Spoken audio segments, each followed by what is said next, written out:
And now, tonight's presentation of radio's outstanding theater of thrills, Suspense. Tonight, the simple tale of a woman who finds herself accused of murder and yet has no remembrance of either the act itself or the person she is said to have killed. So now, with Paula Winslow as Alice, here is tonight's suspense play, Lost.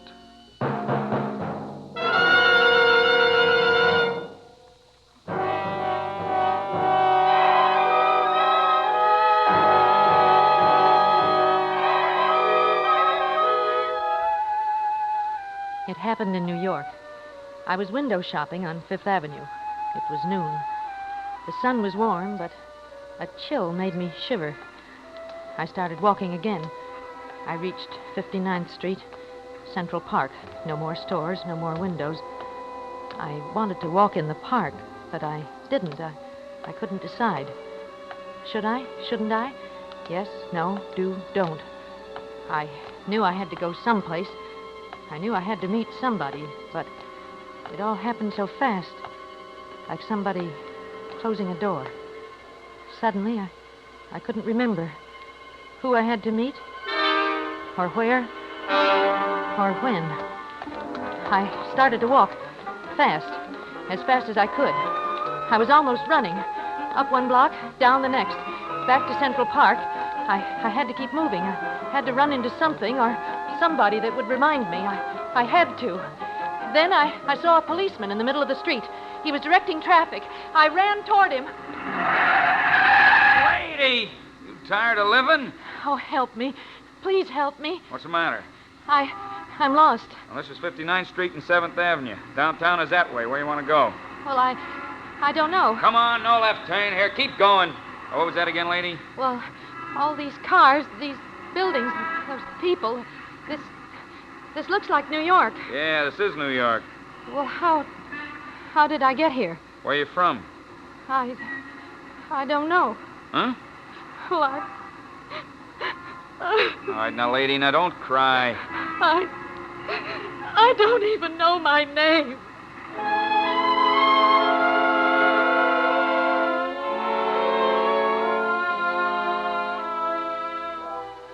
He asked me a few more questions. Then he took me to the precinct station. He left me there with a detective named Mark Neal. Now, let's go over what we got so far, huh? All right. The name Alice is on the inside of your wedding ring. It's on the lining of your coat. It's on your dress and burned into the flap of your purse. Alice. It's still not familiar, huh? No. Please, may I get up? Oh, yeah, sure. Oh, where are you going? Well, I just want to walk. Back and forth in here's all right, as long as I can keep moving. Lieutenant, what's going to happen to me? Well, we'll try to find out who you are if you can just sit down for a few minutes. Oh, well, I'll try. The patrolman said you didn't seem scared by the traffic. Well, what does that mean? That you probably came from a big city. Here? New York? No, you'd have some kind of a key in your purse. My guess is that you're at some hotel. You left the key at the desk. Oh, help me. Please. Your clothes are clean. They're not wrinkled. Means you didn't sleep in them last night, so you haven't been missing very long. But who am I? Who do I belong to? Oh, I'm sorry. I've got to walk. Okay. Let's go get your picture taken. Where? It's just down the hall. Thank you. Mm-hmm. We'll send your picture to all the papers and the TV stations. But what if... Suppose nobody recognizes me? Well, then it'll be up to the doctors. Doctors? At City Hospital. That's your next stop. Oh, will you stay there with me? Now, the hospital? Yes. Oh, you've got to. You're the only friend I've got. I'm sorry I can't. Oh, please. Please don't leave me. Don't leave me alone.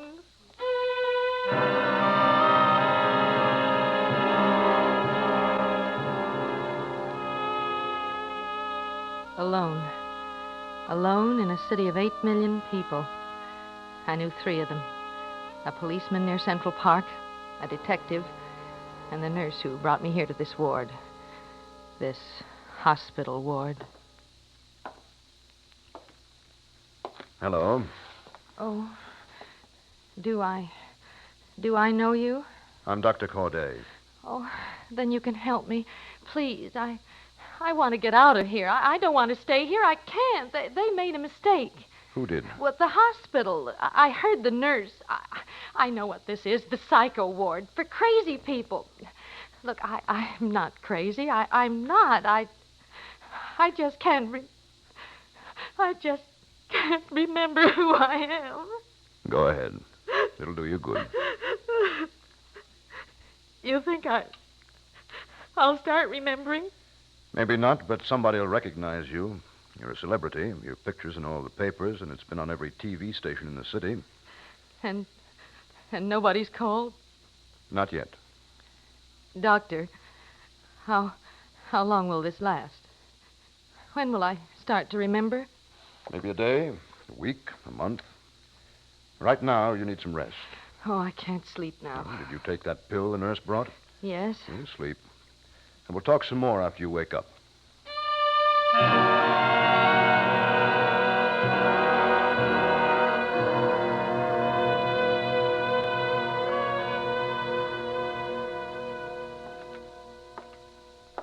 Have a good sleep? Well, I must have had. It's dark outside. What's the matter? Well, they moved me. They moved me while I was sleeping. It's all right. You're on another floor of the hospital. But those bars on the windows. Why did you move me? Why are those bars on the windows? Well, tell me, please, tell me. I want you to concentrate on the game now. It's called word association.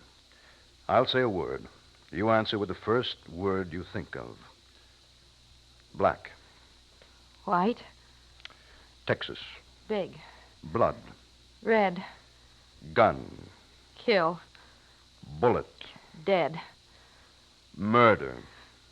Well, why do you pick those words? Blood and bullet. Please murder. answer. Murder. This is the prison ward, isn't it? It's just another floor of the hospital. It's the prison ward, isn't it?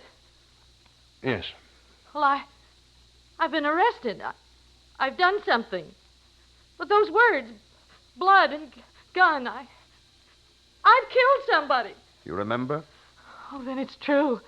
It's true. Alice, I want you to look at some pictures. Well, who did I kill? Who was it? Tell me. See if you recognize the people in these pictures. Try this one first. Oh, doctor, help me. Help me. Now, look at that picture. You know him? Well, should I? Do you? Well, I don't know. Is he the man I killed? Is he? That's why you're showing me the picture, isn't it?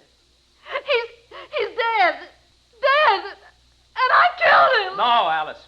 Ah! She fainted. That's all right, Mr. Parker. Nurse? Will this bring back her memory? Maybe not completely, but she may at least remember you're her husband.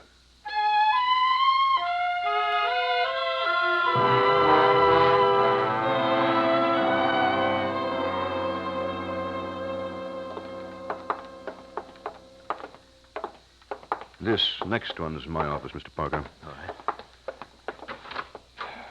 Leave the door open so we can hear the nurse. Pull up a chair. Yeah. I didn't get much chance to talk to you before, Mr. Parker.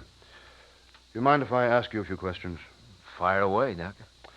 I think you said you and your wife came here from San Francisco? Yeah, about a month and a half ago. What brought you here? I'm a songwriter. I can write better stuff left-handed than the junk you hear today. I see. I'm not saying there are no good writers left, but look. Irving Berlin, an old man. Rogers and Hammerstein, they're busy counting their money. Cole Porter, a has-been. Tin Pan Alley is begging for a great young songwriter, and I'm their boy. Have you written any songs? Hundreds of them, and all great. Ooh, what are they? Maybe I remember some of them. Well, none of them's been published yet, but that's politics, and that's why we come to New York, to make the connection. You look a good deal younger than your wife. Well, I'm 24, she's 36, but don't crack that I told you, huh? I don't want to hurt her feelings. How did you happen to marry someone that much older? Want me level with you? Well, it'll help me treat your wife. Well, Alice is no Marilyn Monroe. Want me to spell it out anymore?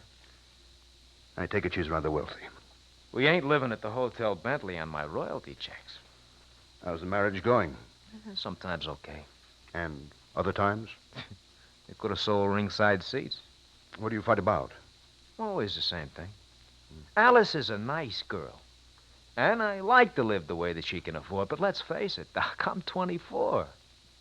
I don't think I understand. Alice, she gets crazy jealous if I say hello to another girl. Is that why she shot Joyce Carlyle? I guess so. All I was trying to do was sell Carlisle some of my numbers. If she gives your song a ride, you got a real chance. And for your wife's sake, I hope Miss Carlyle pulls through. Huh? It'll have a terrible effect on Ellis if Miss Carlyle dies. She's still alive? She had another transfusion about half an hour ago. Oh, where is she? Downstairs, second floor. Look, I'd better get down and see how she is. No, she's still unconscious. I've been getting word from the detectives. Detectives? They're waiting around in case she regains consciousness. Oh, Dr. Corday. Yes, nurse. Mrs. Parker is asking for you. Oh, thank you. Come on along, Mr. Parker. Yeah, sure. You think you remember me? You'll know when you walk in that door.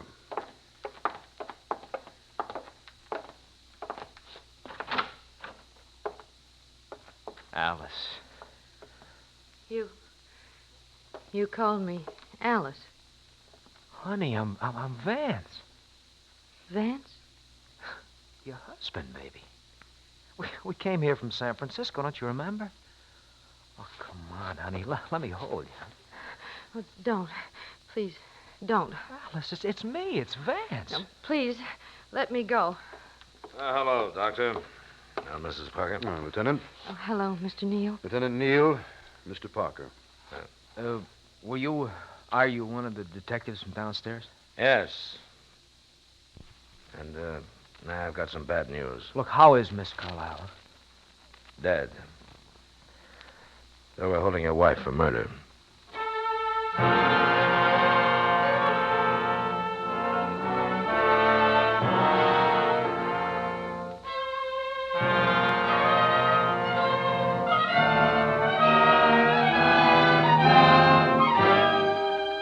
You are listening to Lost, tonight's presentation in radio's outstanding theater of thrills, Suspense.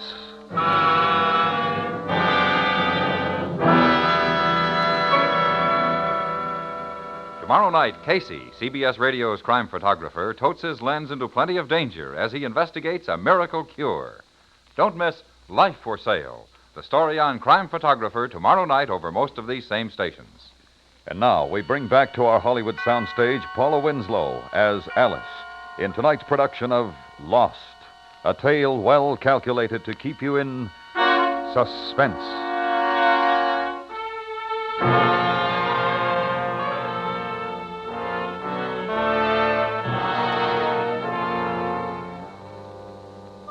They asked me more questions. I couldn't answer any of them. Dead or alive, I didn't remember Joyce Carlyle. I didn't even remember myself.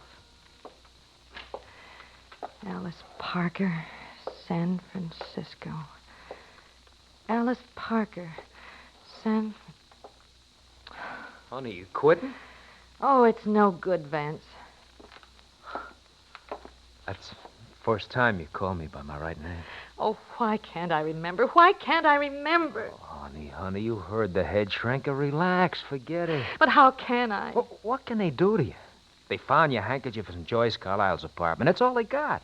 They don't even have the gun you used or witnesses. Well, I don't care about that. Besides, honey, they can't hang you for a murder you can't even remember. Vance, can't you understand? What? What ain't I hep to? What? Whether they convict me isn't important. It's not. Look, even if they let me walk out now, I've got to live every day knowing I killed somebody. Oh, don't you see? Don't you understand at all? Yeah, sure, honey, sure. Look, I'll get a lawyer tomorrow, and you'll be out of here real quick. Huh?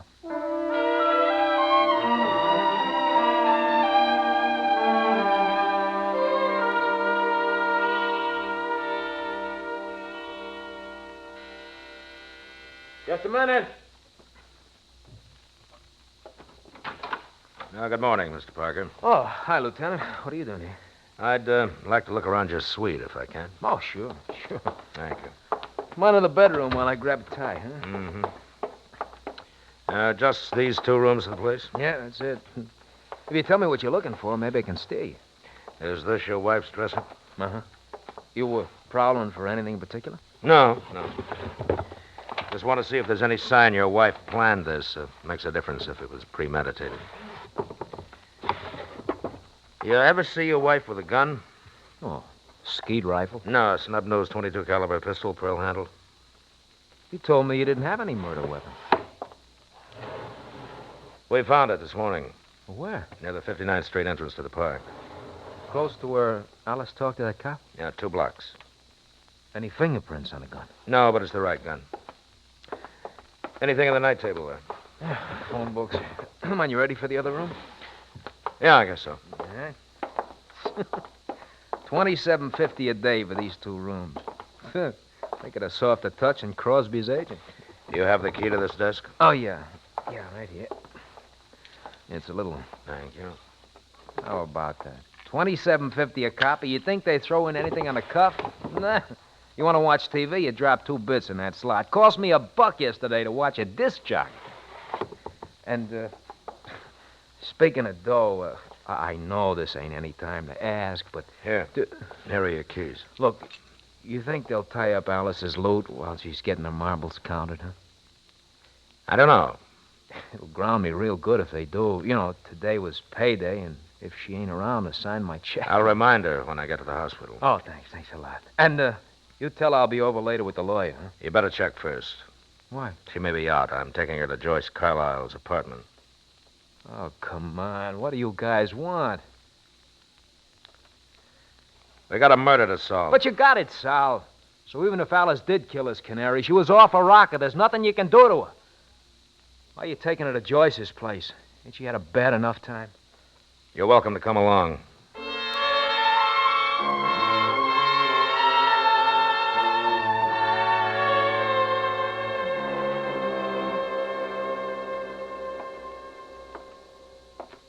Morning, Alice.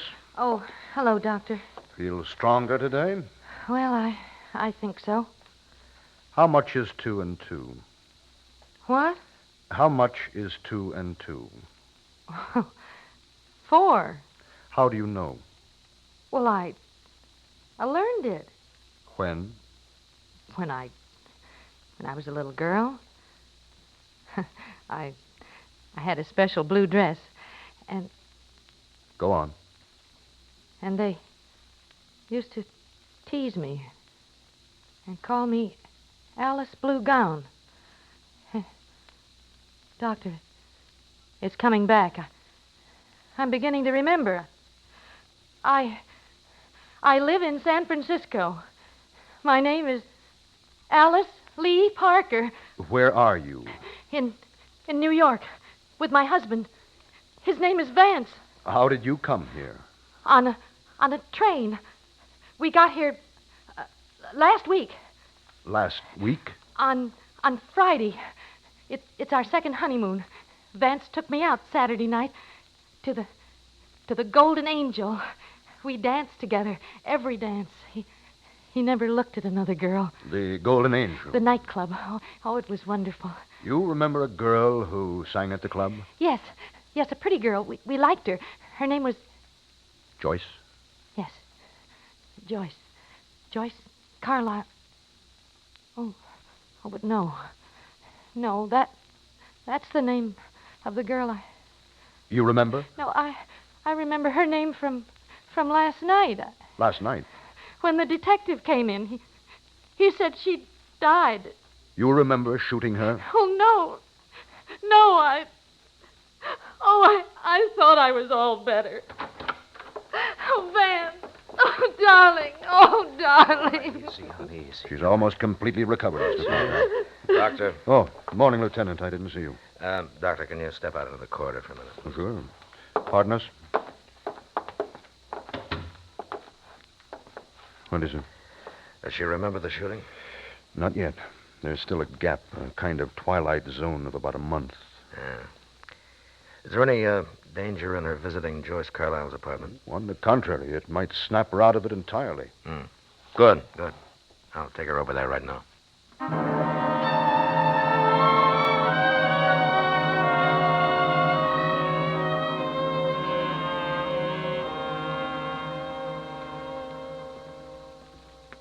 Well, it's a pretty classy layout she had here, huh? Mrs. Parker, does the place look familiar? No, it doesn't. Now, the next room is the den here. This is where it happened. Do you remember it now, honey? No. Miss Carlyle was sitting on that couch when she was shot. Oh, excuse me, that might be for me. Hello.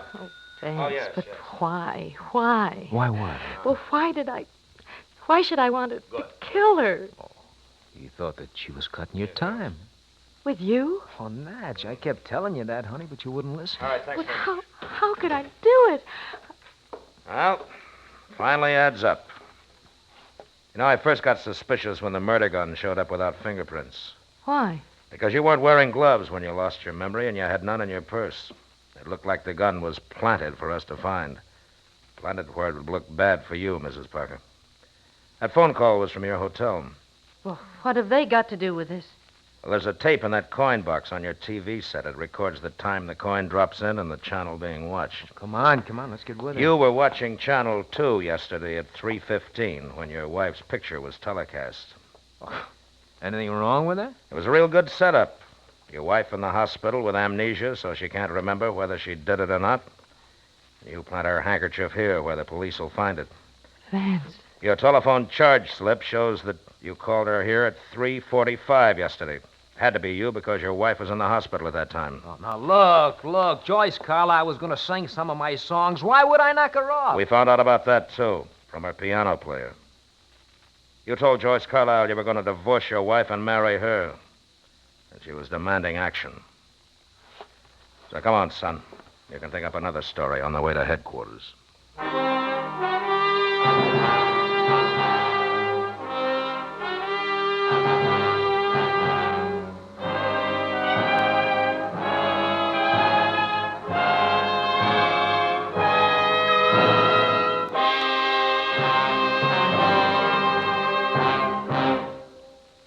Suspense, in which Paula Winslow starred as Alice.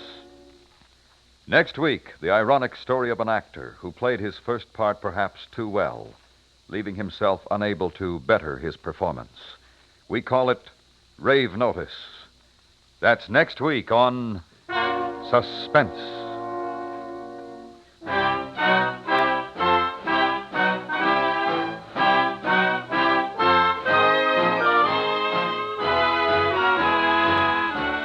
Suspense is produced and directed by Norman MacDonald, with music composed by Lucian Morowick and conducted by Lud Gluskin.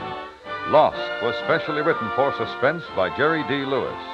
Featured in the cast were Bill Conrad, John Daner, Tony Barrett, and Herb Vigran. You enjoy City Hospital every Saturday in the daytime on the CBS Radio Network.